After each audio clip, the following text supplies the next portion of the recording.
Bon, c'est bien de me demander, de pouvoir toujours chercher à m'empêcher de sortir. Et ce que vous avez cherché à comprendre, qu'est-ce qu'il vous reproche? Ben, il faut poser la question au président Sassou. Je pense que tout ce qu'il me reproche, c'est de dire la vérité devant le peuple. Et dévoiler les méfaits de sa politique. Et dire aux Congolais que ce n'est pas ça la politique possible. Et aujourd'hui, avec le débat sur la Constitution, qu'est-ce que Mathieu a dit? Denis Sassou Nguesso va finir le 14 août 2016. Il devra s'en aller parce que l'article 185 lui interdit d'avoir un troisième mandat. C'est ça qui le choque. Mais à titre personnel, nous n'avons rien de commun. Nos chemins ne se sont jamais croisés personnellement. Donc par conséquent, il n'y a rien qui explique cette animosité vis-à-vis de moi. Simplement l'adversité politique. Donc c'est la politique qui nous oppose. Peut-être pas d'aujourd'hui. Vous avez vu le harcèlement qu'on a rappelé là. Nous avons pris seulement 2002. Mais n'oubliez pas qu'en 1999, j'ai été victime d'un empoisonnement dans ma valise alors que j'allais à Washington. D'autres faits n'ont pas été listés ici, des tentatives d'empoisonnement également. Donc on peut faire une chaîne, une liste énorme. C'est la pratique dans ce pays. Lorsqu'il y avait un homme politique irréductible qui s'oppose à vous, il faut l'éliminer. L'histoire de notre pays est pavée de ce genre de faits. Voilà moi ce que je pense de l'acharnement actuel du pouvoir. Mais ça dénote soit une peur, ça dénote soit une faiblesse, ou alors simplement une méchanceté pure. C'est tout. Je ne vois pas en quoi je pourrais me rapprocher. Alors, le pouvoir en train de vous envoyer une retraite politique, mais oui, la première retraite politique doit d'abord frapper Denis Sassou Nguesso. C'est lui qui doit maintenant prendre la retraite politique. Lorsqu'il y a eu la conférence de presse du mouvement, je crois, du mouvement citoyen, non, du collectif, c'était hier, j'ai rappelé un message laissé par le défunt de Manzaraï qui avait dit que lui, secrétaire général de PCT, il préparait la retraite politique pour Denis Sassou Nguesso en 2016. Et lui-même, il prendrait la sienne en 2009. Vous n'avez pas lu ça? Ça vient de paraître dans un ouvrage, une citation de Ambroise de Manzaraï. Donc la retraite politique, ce n'est pas encore moi, c'est lui d'abord qui doit partir à la retraite politique. Alors, à quelle retraite politique on va m'envoyer? Le pouvoir est en train de faire le nettoyage de ceux qui nous gênent. C'est tout. Regardez, je viens de lire dans un journal que la classe politique congolaise, dans son ensemble, s'est mis d'accord sur le processus électoral. De quelle classe politique parle-t-on? Il y a au collectif des partis d'opposition congolaise 14 partis. Mais aucun de ces partis n'a pas été touché. Ne sont-ils pas partis de la classe politique congolaise? C'est ça ce qui est biaisé dans ce pays.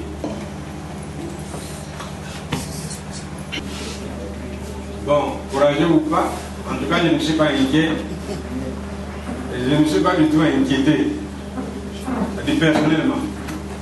Je pense que tous ceux qui posent ces actes se trompent. Parce qu'aujourd'hui, je suis harcelé, je suis persécuté, mais demain, qui sera harcelé et persécuté? On ne se pose pas cette question. Il y a toujours aujourd'hui, il y a toujours demain. Donc, la vie humaine, c'est ça, hier, aujourd'hui et demain. Bon, suis-je inquiet? Non. Si c'est pas la première fois, nous n'avons pas cité. Vous savez, le jour où il y a eu comment on appelle ça, des jeunes qui sont réunis à la plateforme de la télévision, des indignés. Il y a un général, le nom Ndégué. C'était après avoir pris sa dose, il a pris 15 PG. Vous venez m'arrêter ici. Mais je suis resté à la maison. Je suis resté à la maison, qui vient? Il n'est rien. Même pas un pistolet, même pas un couteau dans ma poche. Bon, puisqu'il a beaucoup d'armes, 15 PJ pour un individu, c'est beaucoup. Il faut qu'il vienne. J'ai attendu. Puisque la règle dans ce pays, c'est tuer. Bon, venez tuer. Mais je ne crois pas que le problème se situe à ce niveau. Le pouvoir congolais a tellement commis des forfaits. qu'il a peur. La réalité est celle-là. Les forfaits d'hier, les forfaits d'aujourd'hui font peur à ceux qui les ont pour. Et il faut empêcher à ceux qui peuvent en parler d'avoir la liberté d'en parler. C'est tout. Donc, et moi plutôt, c'est plutôt les journalistes, parce que souvent vous ne rendez pas ce qui est vrai, pas peur. Mais vous, les journalistes, n'ayez pas peur, parce que votre rôle, c'est de dire la vérité, de donner des explications vraies à tous les Congolais. Ce que je vous dis aujourd'hui, pour dire aux Congolais que M. Don a été empêché de sortir, c'est même parce que le pouvoir congolais a peur qu'il sorte. Et quand il va sortir, certainement, il va aller parler à RFI, à TV5, à beaucoup d'autres chaînes, il va rencontrer de nombreux Congolais. Qu'est-ce qu'il va dire là-bas? Surtout qu'il y a, je crois, samedi et après-demain, une coordination de la diaspora. Peut-être qu'il va aller parler là-bas, alors qu'est-ce qu'il va raconter? Voilà la peur du pouvoir. Le pouvoir qui est inquiété, il est inquiété par la faim. Parce que dans 700, c'est moi qui connais le nombre de jours, dans 700 et quelques jours, c'est la fin. C'est ça qui l'inquiète. C'est pas moi. Ah, c'est mieux plus. C'est mieux plus à l'extérieur. Hein? Vous avez été encerclé à cause de Mathias Zone, non? Les militaires, un jour, vous ont encerclé, c'est que Mathias Zone n'est pas actionnaire dans votre télévision. Ah, c'est pas vrai? Je me rappelle bien. Bien. Où allez-vous? J'allais en France, j'allais à Paris. C'est pas une honte. Depuis que j'étais en exil, mes enfants sont restés en France. Ce sont des petits enfants, ils font des études là-bas. Et surtout que j'ai perdu mon épouse. Ici à Brazzaville, les structures n'étaient pas réunies pour que je puisse élever valablement mes enfants de 5 ans, 8 ans, 6 ans qui étaient les Allemands. Donc je les ai laissés à Paris avec une gouvernante qui s'en occupait. Jusqu'aujourd'hui, ils y sont. J'ai refait ma vie. Ma nouvelle épouse en ce moment est là-bas aussi à la maison avec les enfants. Donc j'allais voir mes enfants. Je le fais. Chaque année, je passe les fêtes de fin d'année avec mes enfants et mon épouse. En décembre, j'allais faire la même chose, le rituel. J'allais faire le même rituel. Malheureusement, on m'a empêché de partir. Donc j'allais, parce qu'il y a longtemps que je n'ai pas vu mes enfants. Et bientôt, le mois de juin, il y a beaucoup d'examens. Il y en a qui passent le bac, d'autres la licence, etc. Je vais voir mes enfants pendant la période d'examen. Première raison. Deuxième raison, comme tous les Congolais, depuis 30 ans, depuis que j'ai commencé à la Banque centrale, quand je suis rentré à la Banque centrale en 1977, alors on nous a inculqué cette philosophie-là. Chaque année, chaque agent de la Banque centrale doit faire un bilan médical, jusqu'aujourd'hui. Même si vous avez 15 ans, on vous envoie faire un bilan médical. Et moi, ça m'est ancré depuis 30 ans au moins, non, depuis 1977 que je suis rentré à la Banque centrale, il y a 37 ans. Depuis, chaque année, je fais un bilan médical. Avant, c'était aux frais de la Banque centrale, maintenant, je le fais à mes frais. Donc, chaque année, je vais faire un bilan médical en France. Chez vous, ici, on ne fait pas toujours tous les examens. Donc, je partais, non seulement voir ma famille, mais faire, comme je fais habituellement, de savoir quel est l'état de ma santé. Ce que j'allais faire. Mais en même temps, vous savez que j'ai fait toutes mes études universitaires en France. Vous voyez, j'ai beaucoup d'amis là-bas. Beaucoup d'autres amis africains qui n'ont pas pu rentrer chez eux qui y sont. Les jeunes que j'ai reçus comme militant à l'AEC, lorsque j'en étais président de la section de Paris, section de Nantes, président de toute l'AEC, tous ces gens, de nombreux étudiants ne sont pas rentrés ici parce qu'il n'y a pas d'emploi. Et ça me fait toujours plaisir de les rencontrer. Donc on ne peut pas m'empêcher d'avoir le contact avec mes anciens collègues. Vous voyez?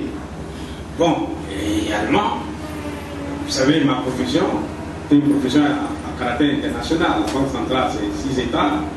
Et relations internationales avec le Fonds monétaire, la Banque mondiale, beaucoup d'autres institutions financières et bancaires, qu'elles soient françaises ou internationales. Donc, je connais beaucoup de monde. Vous voyez? Tout ça, ça rentre dans ma vie privée, ça n'a rien à voir avec ce que le pouvoir pense. Alors, vous dites, est-ce que vous avez peur des menaces actuelles, ça peut vous changer? Mais non. Parce que depuis, je suis parmi les rares jeunes Congolais qui ont refusé dans ce pays d'entrer au précité. Quand je suis rentré en 77, j'ai reçu une pression énorme. Il faut rentrer au président, il faut rentrer au président. Mais je ne pouvais pas me trahir. Parce que nous, à l'AEC, l'axe principal, c'était la lutte contre le président. Depuis sa naissance. Alors, pas le président en tant que parti, mais les gens qui trompent les autres, qui animent le président comme Denis Sassou Nguesso, qui trompent les autres, il est martyr, il est ceci, alors que c'est un groupe bourgeois, c'est un détourneur des fonds publics, ça n'a rien à voir. Donc je ne changerai pas. Quelles que soient les menaces, la ligne politique sera toujours la même. Il n'y aura pas de compromission. Vous voyez, dans notre tête, on a dit compromis. Vous connaissez le compromis que nous proposons? Et nous l'avons appelé État généraux, c'est-à-dire que les forces publiques de la nation se retrouvent. On se met d'accord sur la manière de relever les défis qui s'imposent au Congo, la manière d'apporter des solutions idoines. Et la seule manière d'apporter des solutions, c'est de mettre toute la table pour dire non, c'est pas ça qu'il faut faire. Les fonds publics sont mal utilisés, l'opposition électorale est mafieux, les Congolais n'ont rien. Ici, on souffre pendant qu'il y en a qui ont des fortunes colossales. C'est pas la peine de nous amuser avec des opérations qui n'ont ni queue ni tête, comme Bataille à Bakolo et tout comme ça. Il faut expliquer aux Congolais. Sans politique, on peut pas mener comme ça. Il faut expliquer. Voilà ce que nous appelons compromis politique dans notre pays. Mais ce n'est pas la compromission.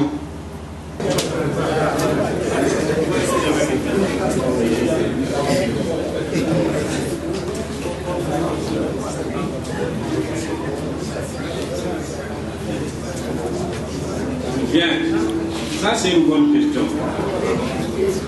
C'est même une très bonne question. Mes anciens qui étaient au gouvernement avec moi, quelle démarche je peux faire vis-à-vis d'eux pour dire pour me sortir? Non, je n'ai pas de démarche personnelle à faire. La question est une question de foi. La décision est politique. Et au Congo, on dit, c'est toujours le grand timonier, c'est lui qui décide. Je ne peux pas aller voir un ancien collègue à moi ou quelqu'un qui a travaillé sur pour dire, bon, tu vois, moi j'ai été empêché, qu'est-ce que tu vois? Non. C'est une question. Je vais vous dire tout à l'heure ce que je vais faire. Parce que le harcèlement a trop duré, il faut que ça cesse. Il faut que ça cesse. Alors, que ça cesse comment? C'est ce que Denis Sassou Nguesso veut. Il dit, je vous dis avec des métiers d'autres, c'est d'impulsif. Mais comme il cherche à déclarer un état d'urgence dans le pays, empêcher les gens de sortir, il va se fâcher, il va mettre en mouvement ses partisans. Allez, moi j'ai l'occasion de dire, état d'urgence, le Congo est en guerre, une élection, c'est Denis Sassou Nguesso président. Voilà l'astuce de Denis Sassou Nguesso. Je vais demander à tous nos militants de dénoncer cette tricherie-là. Mais il n'aura pas cette occasion de moi. Il n'aura pas. Et je n'irai pas non plus supplier quelqu'un qui est... Bon, je ne vais pas parler trop sur ce plan-là, hein? Mais de toutes les façons, chacun de nous a ses positions politiques. S'ils sont restés avec Denis Sassou Nguesso, parce qu'ils parlent des mêmes positions politiques que lui. Je n'ai pas de blanc à faire vis-à-vis d'eux. D'ailleurs, vous avez entendu, quand on a appelé le ministre de l'Intérieur pour lui demander, mais qu'est-ce qui se passe et tout ça? Il dit, ah non, Obara n'est pas là. Bon, mais je vais voir ça demain ou après-demain. Pourquoi? Parce qu'il sait qu'il monte là-bas. Faut qu'il ait un plateau, faut qu'il descende en pilote, pour aller demander au grand chef, mais comment on fait? Il a dit, il n'a pas voyagé, qu'est-ce qu'on fait? En ce moment, je suis sûr qu'ils sont en train de concocter l'affaire pour dire, qu'est-ce qu'on va dire? Là, il n'est pas sorti. Les gens vont être au courant. Malheureusement pour eux, RFI a déjà parlé. Et vous parlez des responsables politiques français, oui, beaucoup sont intelligents, bien informés la nuit même. Pourquoi voulez-vous que je n'ai pas...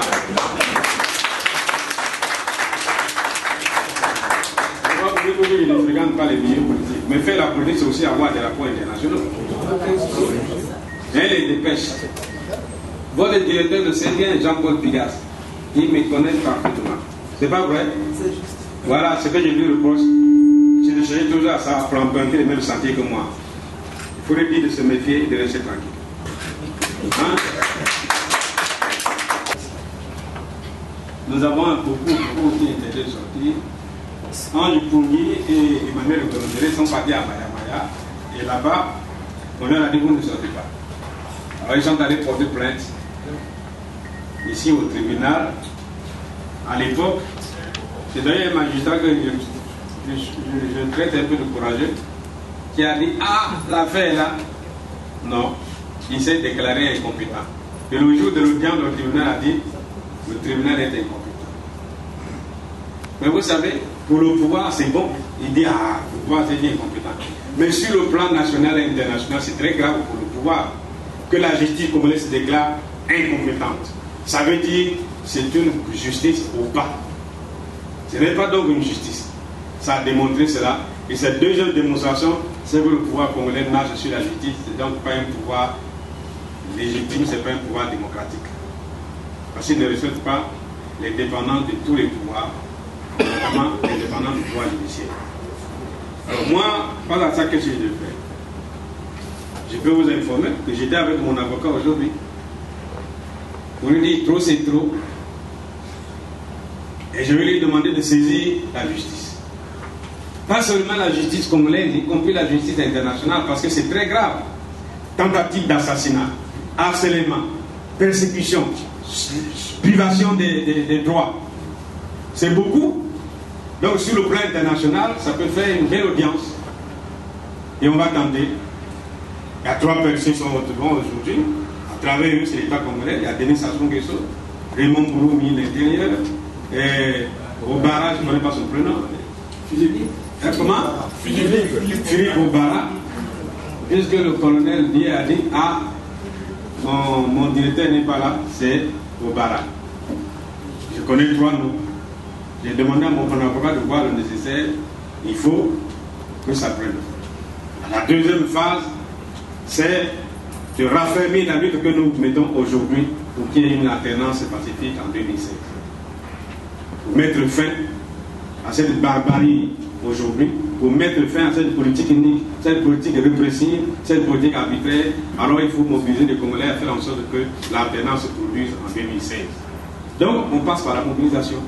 Et par cette mobilisation-là, nous avons des partis politiques, nous avons une plateforme politique qui s'appelle le Comité des partis de l'opposition congolaise, mais nous venons de participer à la naissance du mouvement citoyen pour le respect de l'ordre constitutionnel. C'est ça. Si de nombreux Congolais comprennent la nécessité de mettre fin à cette barbarie, à cette politique, aujourd'hui, se mobilisent massivement, alors nous allons régler ce problème-là. Il n'y aura plus d'injection de sortie pour Mathias Johnson à partir de 2016. Je comprends. Alors mobiliser pour les journalistes également avec nous. Parce que ça cesse en 2016. Il faut que je parle en lingala. Tu veux ici. Je vais t'expliquer ça en français d'abord et puis en lingala. Bien. Tout le bas qui met du bon à ici. N'a il faut tout le bas. Parce que tu vas lever tout qui n'a voté, tout qui n'a tout mais après, mon sous baqué. Donc, d'origine salami, il faut y salami. Les lots de le vapon à la constitution, il y a le but pour vous faire ça dans la vie. T'es un défaut, vous pouvez ça tête. Sauf que nous, Congolais, nous tout, et à la jeune, Bana, Bakolo, Nabasina, mais pas pour 10 000 biso. Beaucoup de gens qui ont été tout tellement. Tout ce que ça, président Denis Sassou Nguesso, tout le monde s'attend au thé, à Kamé Kongwa. Donc, on va là, il faut tout tellement. Tout y a mis sur tout le bâté, mon canard y est assez à courir. Ouais, mon canard, bon, madame. Il y a un bon pour la crame. Un bon pour la secrétaire général du président de lui, la conférence de presse. Gaïe, secrétaire général à l'Obi dans le Camoté.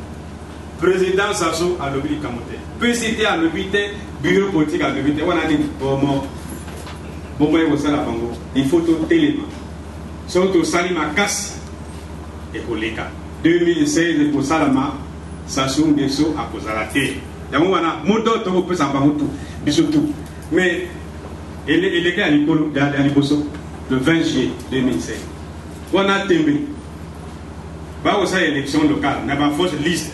La liste de Basalaki, n'a pas Zaïwa, n'a pas Rwandais, n'a pas Burundais, n'a pas Angolais, n'a pas Camerounais. Oh, bah, électeur. Il faut nous bandader dans les rôles. Pour l'élection, il ne faut pas y ça. Sauf que l'Ogi na 20 juillet 2014, Togo Longa na 2016. Donc, on dit que le journaliste pour ça la casse. On a TV, il faut que nous voulons. On a eu plus de dire. La radio pour la vie. Ah, nous voulons. On a gagné cette dire. Donc, il faut. Et ça la part. Oui, ok. Je l'explique en français. En lingala, vous n'avez pas compris. Hein?